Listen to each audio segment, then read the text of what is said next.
在我看来，他做什么都是好的，整个人闪闪发光，只要有他在，世界都分外敞亮。大家好，我是韩剧 TV， 今天我们接着看《忧郁症》第5集。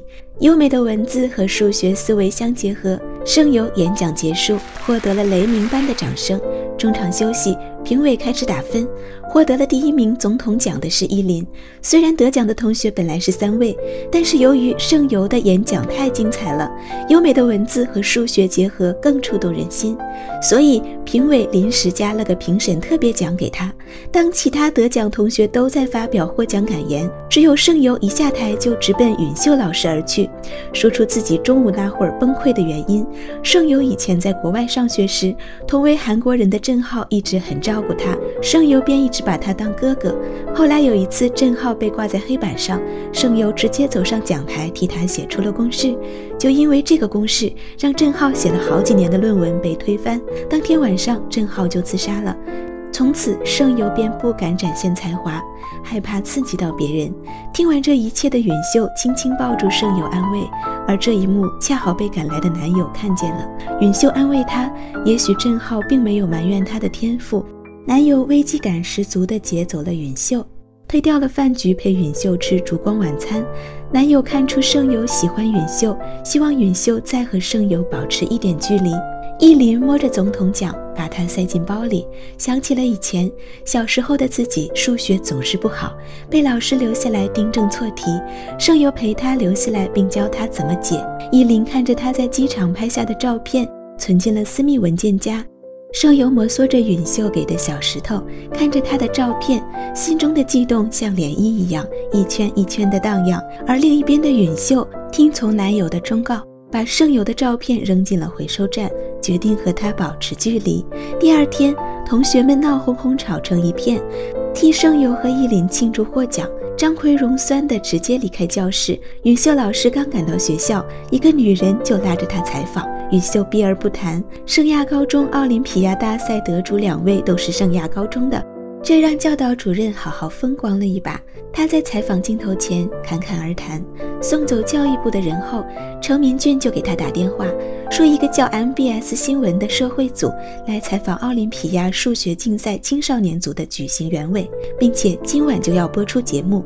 教导主任预感大事不妙，依林接受车教授的指导的事为什么会暴露呢？电视上放出来的证据是依林妈妈当初在朋友圈炫耀的图片。记者指出，依林利用特权暗中接受车教授暗中指导，并且拿出证据，那是早上允秀对此避而不谈的视频。允秀也不知道早上的人居然是记者。依林当时感觉五雷轰顶，依林父母也怒火中烧。男友建议允秀接受采访，然后澄清一下，但是允秀不愿意说谎，没指导依林就是没指导，这事很快闹得人尽皆知。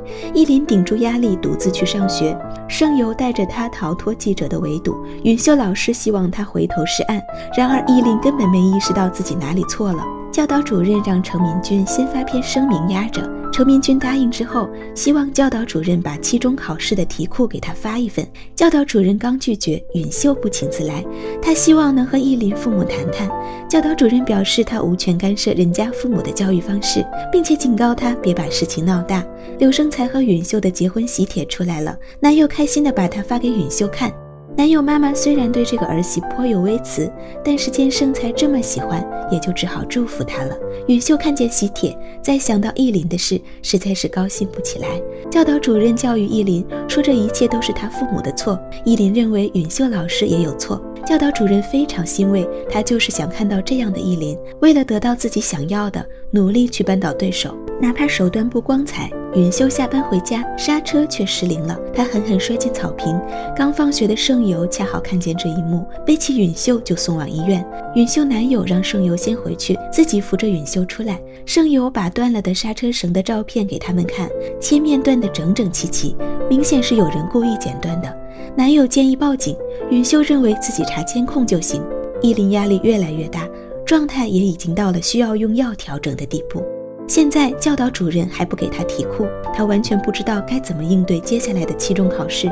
教导主任这边也查到了 MBS 前新闻局部长是言语的大学教授，原来这一切是妹妹干的。教导主任杀气腾腾去质问言语，决定斗个鱼死网破。盛由一大早踩好自行车去楼底下接允秀，谁知允秀被男友用车接走了，她就跟着汽车追了一路。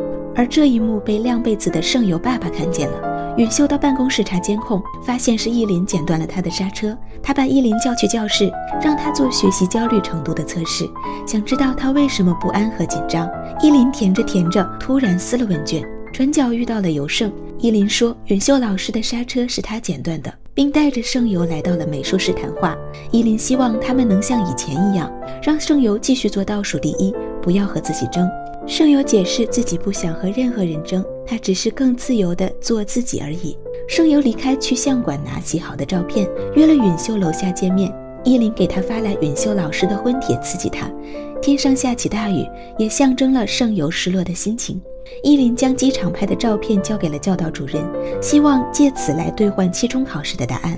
此时盛由淋着雨来见允秀，盛由暗示他自己遇到了很迷恋的题目，疯狂想解开它。师生恋的绯闻再起，也许这次并不是谣言了。面对盛由热切的暗示，允秀又会怎么回应他？关注我，带你下期揭晓。